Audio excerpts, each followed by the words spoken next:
Hey everybody, Bearded Rogue here. So, I wanted to record some wrestling stuff as well, because that, for those who don't know, that's one of my other major hobbies. This is going to be a wrestling video of sorts, but not a very long one, not a very major one.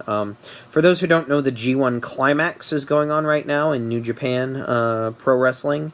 And it's not over. I kind of don't want to do my video covering it until I've seen the entire thing. We have a couple more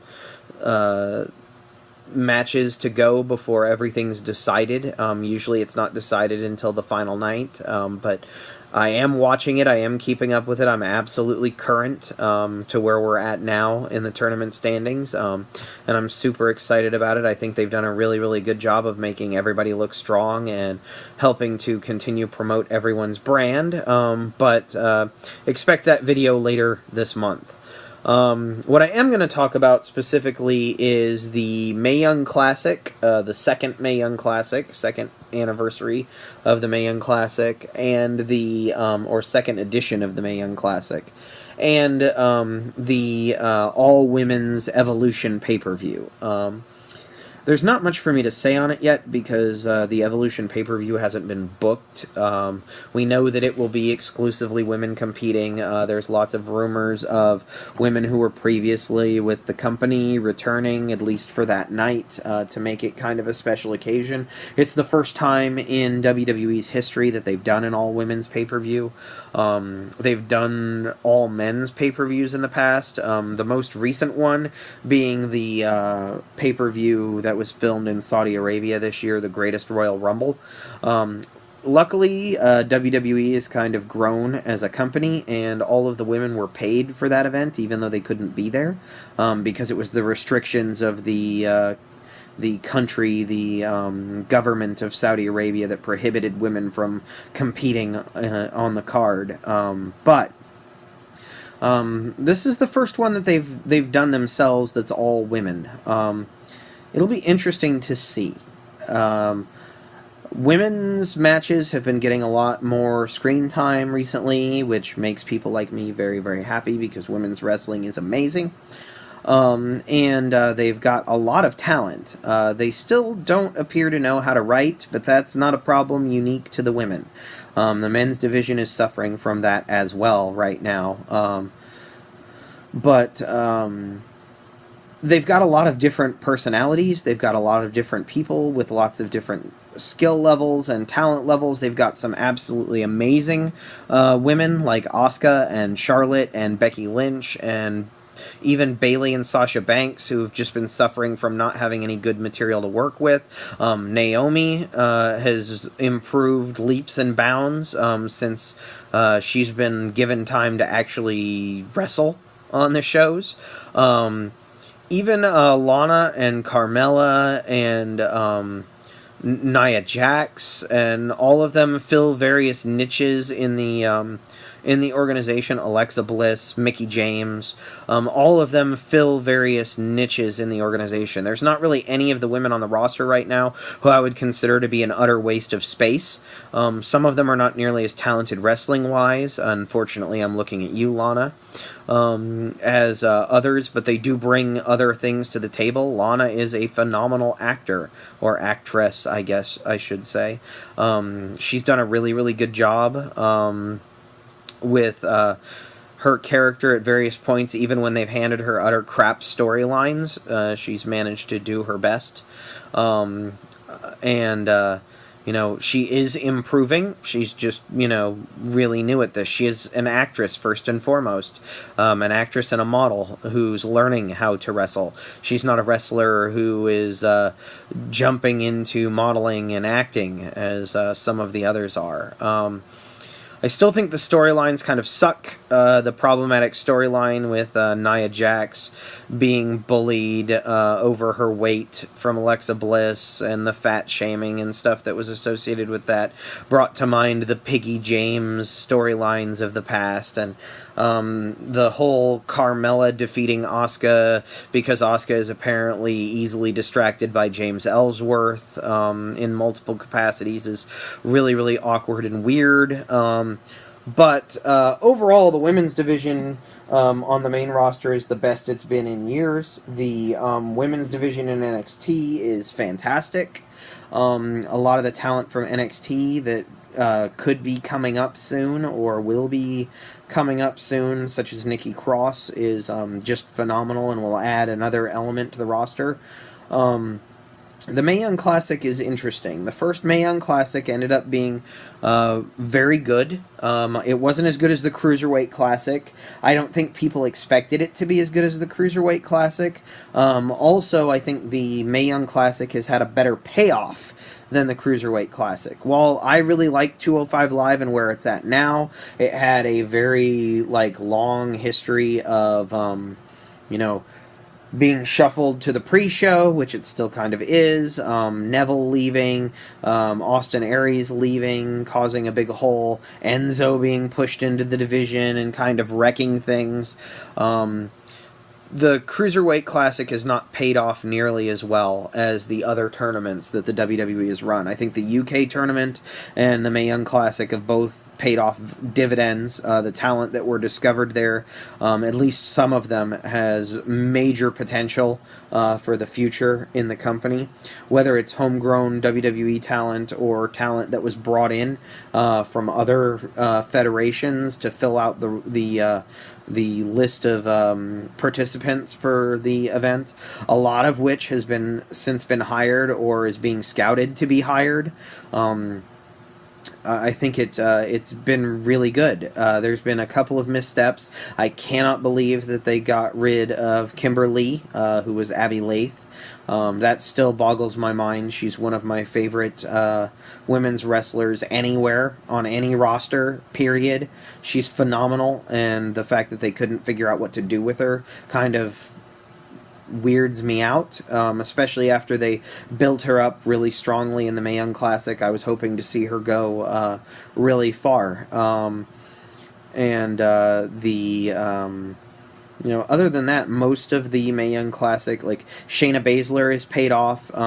She still sells poorly, but her run as women's champion, she's got the mic work down. She can trash talk. She can be an utter jerk. She can get people to actually boo her as a heel. She's doing fine work in that regard. They've got stronger wrestlers like Nikki Cross, putting her over to make her look more legit. She is a legit badass. Like, she legitimately fought people. She's just not a legitimate, or wasn't a legitimate wrestler. She, had a year of training, I think, before the Mae Young Classic, and she's just improving. As she's in the ring more, she improves. She wants to do this, and she's getting good at it. So that investment's paying off. Kairi Sane, absolutely amazing. She was already amazing before the WWE scooped her up, and she's just kind of continued that. Best elbow drop in the business, period. It doesn't even look real. It looks like they slow down time as she hangs in the air. Too bad Jazzy Gabert broke her neck and was dealing with all of that, or she would be a big force in WWE right now. I'm hoping that once she's recovered, she'll be there and kicking ass and taking names. Some of the major names for the next Mae Young Classic that have been signed are just unbelievable. Like, it's unbelievable the caliber of talent that they're bringing in. There is a lot of homegrown talent in this one, just like there was in the last one. But bringing in several people from Stardom, bringing Toni Storm back. Toni Storm is another one who, if she doesn't sign with the WWE very quickly, or hasn't already, I feel that she will. She's so young and so talented. She's only going to get better as time goes on. But yeah, I'm excited. I'm excited for the Mae Young Classic. Very excited. The first one was really good. There weren't really any bad matches in the first one. There were some that were stellar, but there weren't any bad matches, which is good for an event like a tournament like that. Unlike the UK tournament, where every match was pretty much great, and even the second UK tournament where every match was great, this one... the first Mae Young Classic was just good. This one, I think, can be better. I think it's interesting that they're putting the NXT Championship on the line to the winner. I think that's a really cool idea to build it kind of into the structure of NXT rather than the main roster. But yet having main roster women compete on it. Having a kind of mixed branded pay-per-view with NXT and the main roster is an interesting thing, and I think it's cool that they're trying it with the women first. I could see it going forward like that, but I worry that all of the NXT stuff will utterly decimate the main roster stuff if it's put on the same card. That or the NXT stuff will be so watered down that it won't be nearly as good as the takeovers traditionally are. So, I don't know how good of an idea it is. I think as Triple H takes over more of the company, him and Stephanie have a much better idea of how to run things. I think this territories project that they're creating is interesting, whether it's UK and then spreading to other areas of the world, or the cruiserweights, or the women's division, or maybe eventually tag team division. I don't know. I do know that it's very cool to see. I expect to see women's tag team championships. I think that will be very cool as a way to give the women on the roster something else to do. They're regularly wrestling in tag matches anyway. Why not make it worth something? My only worry is that it will be on the main roster, and the main roster doesn't know what to do with tag teams. I look at American Alpha and the Revival, and even the Authors of Pain. And their move up, the Ascension and their move up, like all of these tag teams that moved up to the main roster and then suddenly hit with a thud. Like the Bludgeon Brothers are now, Wyatt Family 2.0 in the tag team division, and it's only now that they got their title reigns. And their gimmick is we walk around and carry big hammers, I guess. I don't know. I don't know what's going on with the main roster tag team division, and I worry about that for the women's tag team division as well. I don't know that the main roster people know how to book tag team wrestling. But I think it will be good to have belts for the women to fight over in the tag team division. Like I said, they put tag team matches on almost every show at this point anyway, so having them fight for something rather than just pride or just to continue forwarding solo feuds is going to be great. I'm intrigued to see who's going to return and who might wrestle or just show up. I think it would be really cool if we got the Iconics versus the Bella Twins. I don't know if that match is even a possibility, but it would be really interesting to see. Even though I personally don't like the Bellas at all, I would rather never see them in the ring again. They've actually given me a reason. Caitlyn is returning for the Mae Young Classic, and it'll be cool to see her, and whether or not she continues in the WWE or is at the Evolution pay-per-view. Because she was always one of my favorites. Her and AJ as the Chick Busters, would have been a great fit for the women's tag team division. Speed and power would have been a really cool way to do that. But tag team division didn't exist at the time. It's just going to be really neat to see what they do with it. I know that everybody, including me, is really tired of Stephanie McMahon trying to take credit for the women's revolution in professional wrestling when all of it was done on the indies. It's much the same way that the revivification of the WWE is all on the backs of Ring of Honor and stars like, Daniel Bryan and Kevin Owens and Sami Zayn and all of these people who made Tyler Black, Seth Rollins, all these people who made their names on the indies, and then WWE scooped them up, and now they have something worth talking about again, even though they're trying to kill it with Lesnar and Reigns. That's an aside. The women's division is much the same way. Women's matches and intergender matches and all these amazing athletes competing on the indie circuit. And, WWE throws the Mae Young Classic and scoops a whole bunch of them up along with some homegrown talent. And admittedly, they're already stellar NXT women's division at the time. To create something really cool. I am sad that Paige won't be able to compete in it. I'm really sad that Emma won't be there. As far as I'm concerned, Paige and Emma are the ones who really kind of kicked it off in the WWE. I know that the four horsewomen, Sasha, Bayley, Charlotte, and Becky, get a lot of credit for putting on stellar matches, but the first women's match in the WWE that I ever saw that blew my mind was Paige versus Emma for the women's championship in NXT. I watched that and was like, wow, maybe WWE gets it. Like, maybe they're going to figure it out.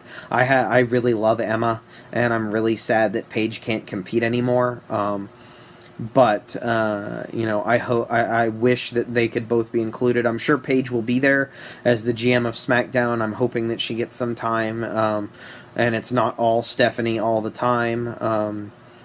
Maybe they'll bring back Beth Phoenix as a announcer. She did a fantastic job as the color announcer for the original Mae Young Classic, and I'd love to see her back in that capacity if she wants to. If she wants to wrestle, I'd really love to see that too.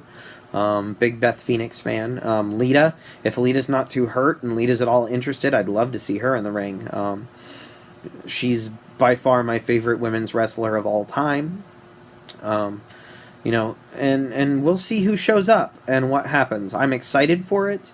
I don't think it's going to be a 100% out of the park hit because nothing on the main roster is right now. But I think it has a lot of potential, and it would be cool to see something like this going forward.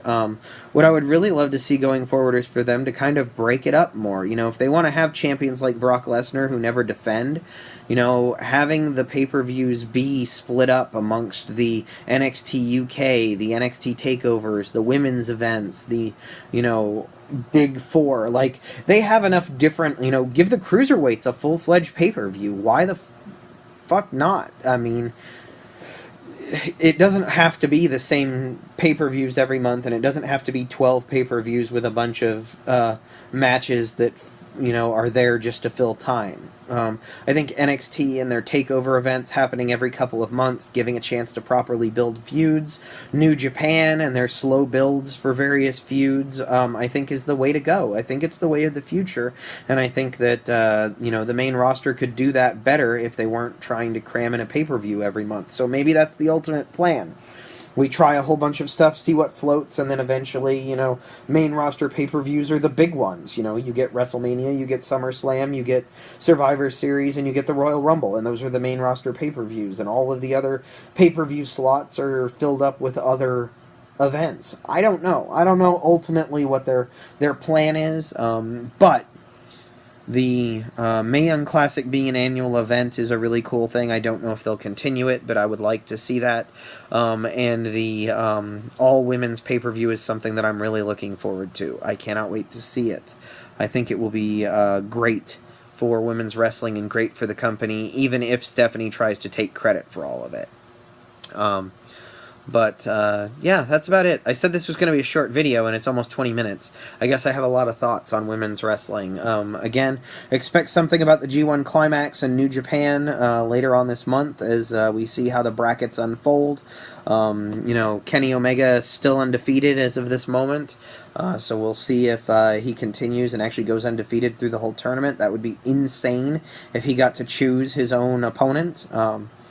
And all of the other little feuds that they're building are really cool to see. But that'll be for another video. So, again, thanks for listening to me ramble if you listen this far. And if you're into wrestling, by all means, hit me up so we can talk about it. Because I have a lot of thoughts and opinions about it, obviously. And other than board games, it's something that I absolutely love talking about.